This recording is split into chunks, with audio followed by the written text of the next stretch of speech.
Merci de votre fidélité. Nous continuons notre thème qui est se former. Et aujourd'hui, nous parlons de la discipline pour la justice.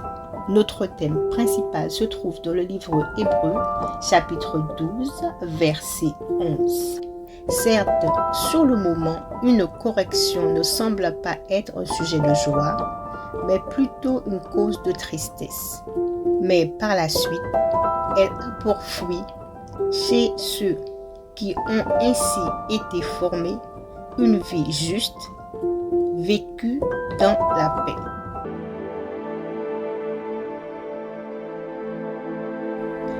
Beaucoup désirent être vus avec des grands titres, oubliant qu'avec de grands privilèges viennent de grandes responsabilités.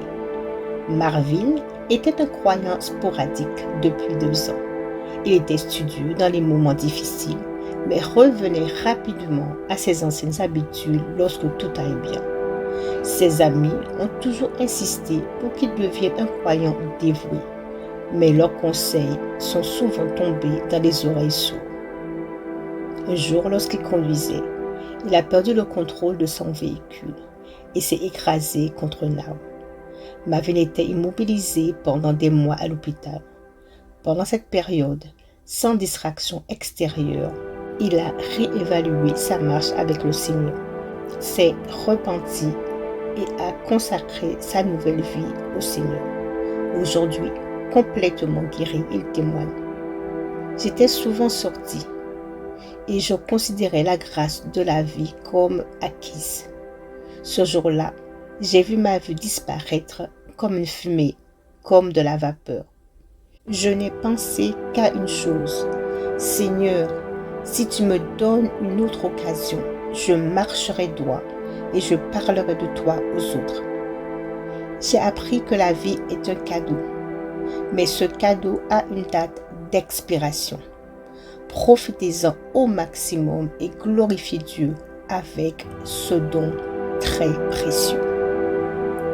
Vous pouvez recevoir la discipline avec résignation, vous apitoyant sur votre sort en pensant que vous ne le méritez pas. Éprouvez de la colère ou du ressentiment à l'égard de Dieu. Ou vous pouvez tout simplement l'accepter avec gratitude, comme la réponse appropriée au Père affectueux qu'il est. Lorsque Dieu vous corrige, voyez-y une preuve de son amour et demandez-lui ce qu'il essaie de vous enseigner. Notre Père est le vigneron éternel qui retranchera ce qui est vieux, ce qui est mort, ce qui est improductible dans votre vie, afin que vous portiez beaucoup de fruits pour sa gloire.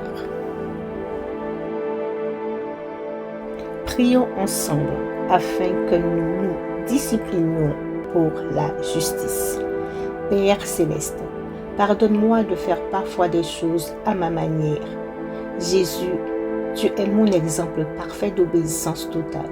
Esprit Saint, aide-moi à imiter la vie de Christ et à la suivre fidèlement au nom de Jésus.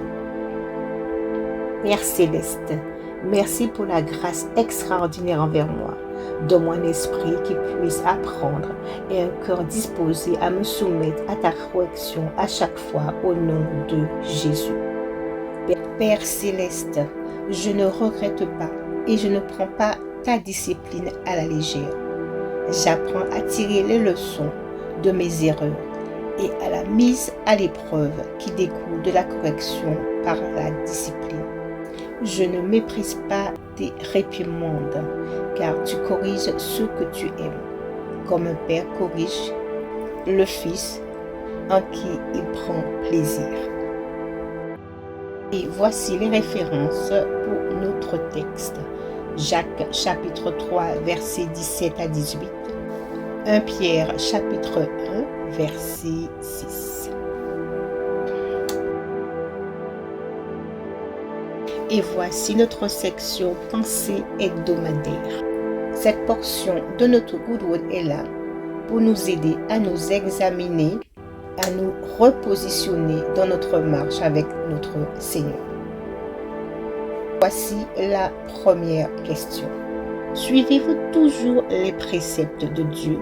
Sinon, qu'est-ce qui vous empêche? Si oui, êtes-vous prompte? Deuxième question. Acceptez-vous la conviction de la discipline instantanément de Dieu sans excuse? Si oui, donnez un exemple. Sinon, pourquoi? Et troisièmement, chaque châtiment ne semble pas être joyeux au début, mais douloureux. Cependant, il produit ensuite le fruit paisible de la justice à mesure qu'il vous instruit.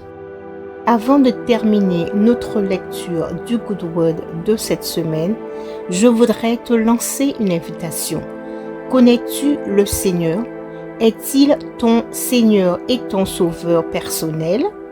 Si ce n'est pas le cas, je veux t'inviter à prier avec moi. Prions ensemble. Père céleste, je reconnais que je suis un pécheur. Je reconnais que je me suis éloigné de tes voies.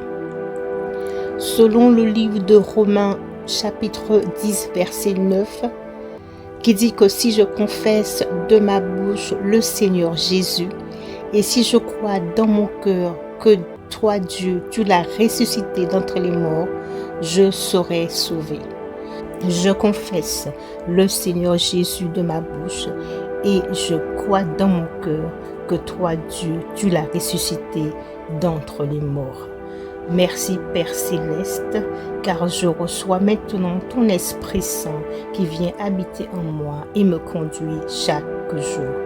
Merci Père, je suis maintenant sauvé.